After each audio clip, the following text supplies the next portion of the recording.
தேர்தல் வாக்குறுதிகளை நடைமுறைப்படுத்த தாவேக அரசு தொடங்கி இருப்பது வரவேற்கத்தக்கதுன்னு அவங்களுடைய வெளியிலிருந்து ஆதரவு வழங்கக்கூடிய இந்திய கம்யூனிஸ்ட் கட்சியை தெரிவிச்சிருக்காங்க.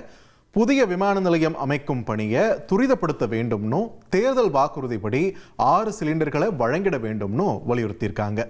ஓகே, தொடர்ந்து அடுத்து என்னன்னு பார்க்கும்போது மார்க்சிஸ்ட் கம்யூனிஸ்ட் கட்சியினுடைய மாநில செயலாளர் சண்முகம் இலவச பேருந்து பயணம், அப்புறம் 3 சிலிண்டர் வழங்கக்கூடிய திட்டம் உள்ளிட்ட தமிழ்நாடு அரசினுடைய அறிவிப்புகளுக்கு வரவேற்பு தெரிவிச்சிருக்காரு. அதே சமயம் குறுவை சாகுபடி அப்புறம் மழையால பாதிக்கப்பட்ட விவசாயிகளுக்கு ஏக்கருக்கு முறையே 15,000 ரூபாய் அப்புறம் 30,000 ரூபாய் நிவாரணம் வழங்கணும் அப்படின்ற ஒரு கோரிக்கையும் அவர் முன் வச்சிருந்தார். அவர் பேசின காட்சிகளை பார்த்தலாம்.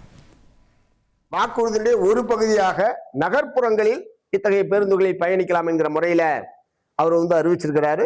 தேர்தல் வாக்குறுதிகளை முழுமையாக நிறைவேற்ற வேண்டும் என்பதைத்தான் மார்க்சிஸ்ட் கம்யூனிஸ்ட் கட்சி நாங்கள் தொடர்ந்து வற்புறுத்திட்டு வரோம். அந்த முறையில இந்த அறிவிப்புகளை மார்க்சிஸ்ட் கம்யூனிஸ்ட் கட்சியின் சார்பில் வரவேற்கிறோம். தொடர்ந்து இதர வாக்குறுதிகளை நிறைவேற்றுவதற்கு தமிழ்நாடு அரசாங்கம் முன்வர வேண்டும் என்பதை சொல்ல விரும்புகிறேன்.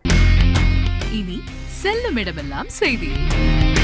தந்தி டிவியின் வாட்ஸ்அப் சேனலை ஃபாலோ பண்ணினா செல்ல இருக்கும் இடமெல்லாம் செய்தி. இதோ QR கோட் இப்பவே ஸ்கேன் பண்ணுங்க, ஃபாலோ பண்ணுங்க.